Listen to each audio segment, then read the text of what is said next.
2월 19일 월요일 이른 아침입니다. 오늘 말씀일기 본문은 출애굽기 22장과 23장입니다.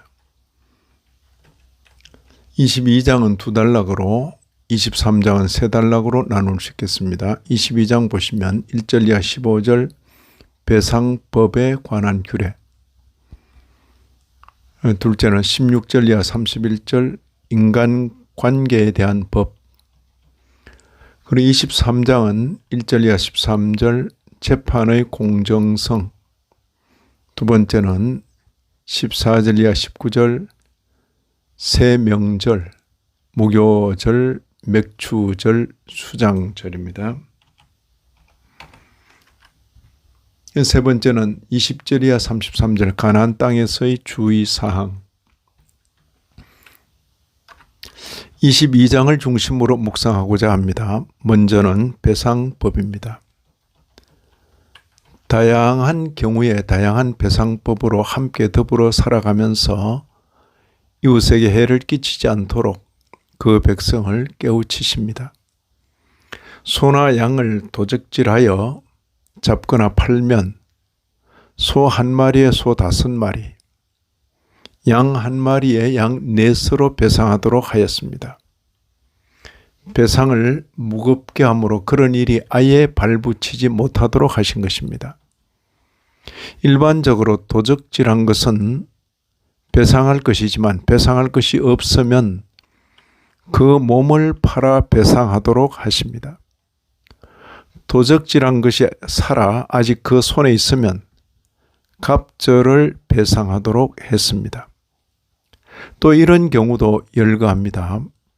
짐승을 놓아 남의 밭에서 먹이게 되면 자기 밭의 제일 좋은 것과 자기 포도원의 제일 좋은 것으로 배상하도록 하였습니다.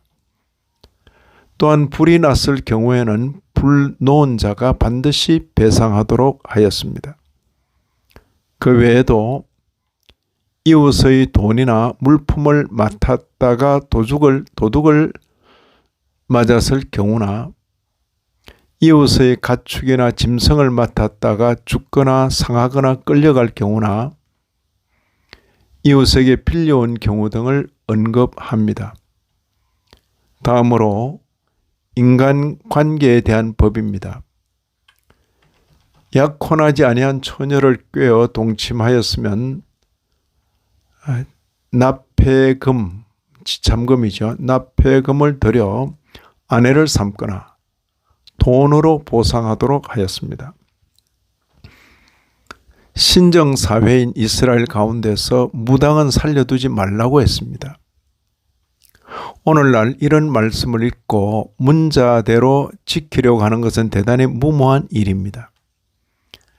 다음에 언급된 명령은 당시 인간들의 변태적인 성적 욕망을 짐작하게 하는 것입니다. 19절입니다.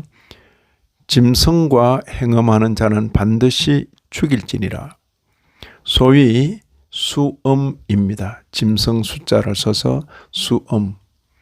이런 것은 현대적이기보다도 오히려 고대로부터 사람들 가운데 있어 왔던 것입니다. 이어 언급되는 명령도 오늘날 문자대로 지키기에는 맞지 않습니다. 20절에 보시면 여호와 외에 다른 신에게 제사를 드리는 자는 멸할지니라. 신정사회였기에 가능하였던 것이지 오늘날 섞여 사는 사회 속에서 이런 자세를 취하게 되면 바로 현행법 위반자가 되고 말 것입니다. 경륜의 시대가 달라진 것입니다.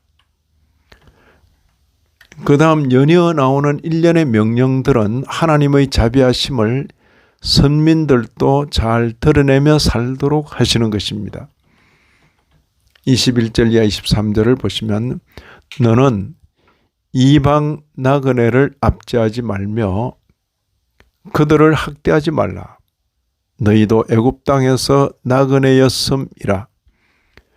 너는 과부나 고아를 해롭게 하지 말라. 네가 만일 그들을 해롭게 함으로 그들이 네게 부르짖으면 내가 반드시 그 부르짖음을 들으리라. 이런 명령을 주시면서 덧붙인 경고의 말씀이 섬찟할 정도입니다. 24절 보시면 나의 노가 맹렬함으로 내가 칼로 너희를 죽이리니 너희의 아내는 과부가 되고 너희의 자녀는 고아가 되리라. 말하자면 입장을 바꾸어 주시겠다는 강력한 경고입니다. 이런 말씀을 읽는 신약교회 성도인 우리로서는 무엇보다도 율법에 대한 바른 지식을 가져야 하겠습니다. 율법에는 도덕법과 제사법과 시민법 혹은 재판법이 있는데 제사법은 우리 주님께서 실체로 오셔서 대속을 완성하셨기에 성취 폐기되었습니다. 이에 비하여 시민법은 더 이상 신정사회가 아니므로 그 정신은 받되 문자대로 행하지는 않아야 합니다.